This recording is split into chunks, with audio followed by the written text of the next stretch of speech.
as I say, the Skunk Works was a sanitation department thing, and it was actually Richard Nixon, JFK, and there's actually Richard Nixon was inspecting all the sewers or sewage, looking for tunnels.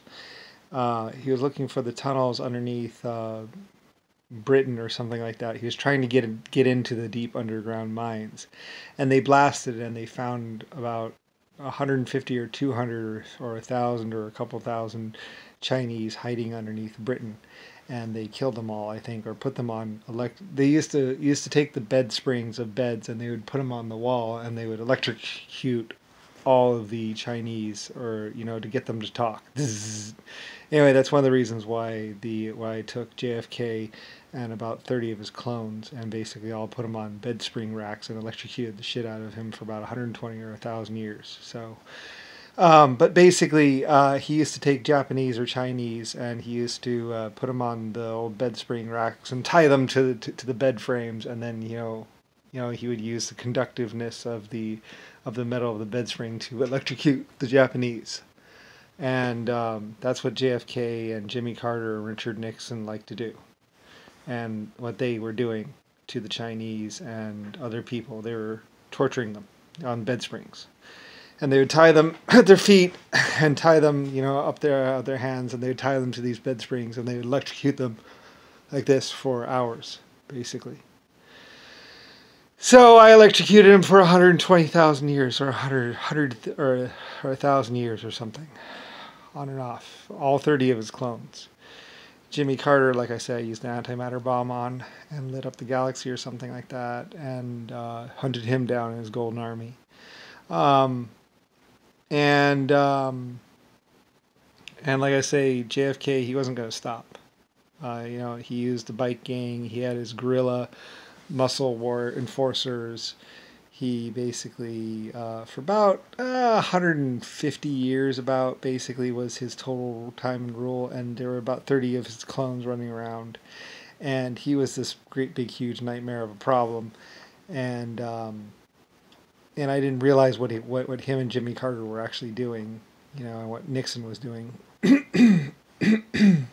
It began so around the Panama Canal when they realized what could happen, and they were using opium and drugs, and 1914 on, basically, and pretty much, like I say, JFK, the Republicans, they like to tie people to bed springs, and then they would electrocute them until they'd get cooperation or whatever. Basically, JFK, Jimmy Carter, Richard Nixon, and John McCain, Chuck Yeager, um, all of them, they started doing this little thing where, I don't know if Chuck Yeager really knew, because he seemed like a good guy, but basically John McCain definitely knew, and they used to torture Chinese and Japanese and Germans and whoever else that they thought that they needed to torture, and they torture and kill them, and rape their children and all that other kind of thing, and they're just this really sick group.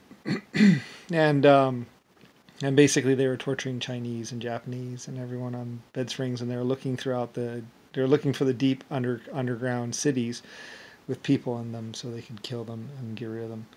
And so that's what the Skunk Works about. It was an outhouse doormat, and Richard Nixon was getting nuclear samples there and taking them there, and using the money or the payroll for the SR-71 program, which was an American SR-71 program, and they built an aluminum SR-71 that would twist and stuff and wouldn't fly right because it was made out of aluminum and it had to be made out of titanium. And it was basically, they built out of plywood and painted it black, basically, and that was the United States SR-71 program, or spy plane program.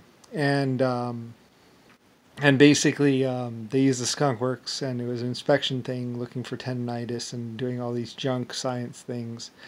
And basically, it's saying like shit works, basically, or bullshit works, basically. And basically, our inspection team, it was like JFK, Richard Nixon, and that was his thing. It was basically the Skunk Works, and all those people you hear connected to the Skunk Works were basically all con artists, and they were all Republican stooges, and it goes into JFK, Hell's Angels, Bike Club, guerrilla enforcers, and a whole bunch of other things. And basically what they were doing with Roosevelt and um, and all their fake German soldiers and German generals, and basically 150 years of pretty much them popping out new clones and saying, "Oh yes, JFK is not aging; it's still JFK land," and they would just make sure that only the young person was was photographed or whatever, and basically as they subverted the planet and did all kinds of nasty, horrible things, and they basically used torture and by any means necessary to keep their power, and that was basically what the Republicans were doing since about 1917 of the Panama Canal and everything else like that. They made a power play and killed a bunch of people and stole a bunch of gold and took over as much as they could, and basically tried to hold on as long as possible. And the German military punched through their lines and punched over to Panama Canal, and then came up through Mexico, I think, or something like that, with a bunch of the others, like the Australians and the Irish, all banded together, and about 4 different military groups went up in there and pushed back the Republicans eventually, I think, and took California. And I think that's how I got here. Anyway, I'm not exactly sure about all the different details of it, but basically I needed a state nearby or in here, and anyway, it gets all complicated and all that. But pretty much JFK, Jimmy Carter, Richard Nixon used to torture Japanese and Chinese, and basically were trying to get to my Birmingham gun facility to take it over, and they were basically just carpet bombing and destroying and killing everything in their path around the planet. So anyway, and they would have exterminated the Chinese or the Japanese or Orientals and Russia eventually if they had had the chance, but the freezing cold in the winter, they went up there and they couldn't, and my people were in the mines, I believe, and not that far away, and evacuated, and the Republicans did not know about the mines or anything like that, and they sat out in the cold and froze. So anyway, my people always had deep underground mines and mining, because that's my thing. That's what I do. I do mining and mines, and so my people always knew where all the mines were. So you could always go and be warm in a mine shaft or deep underground. Perfect insulation and fairly warm. So the deeper you go. So basically, that's how that all went. And so we were hiding down there, and well, they were, doing their little motorcycles. Plus, motorcycles don't work in the cold, like a horse. A horse will live, and a horse can provide heat and everything else like that. And so my mounted units were always better than their motorcycle warriors, which were faster, but not so, but noisier.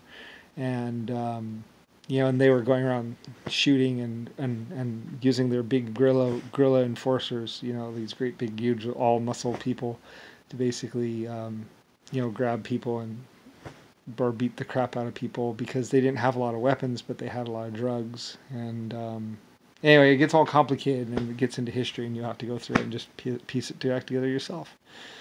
Anyway, and that's pretty much, JFK was, and Richard Nixon, Jimmy Carter, they're torturing everyone, pretty much. Just going from city to city, and they would grab people, kill people, rape women, and torture.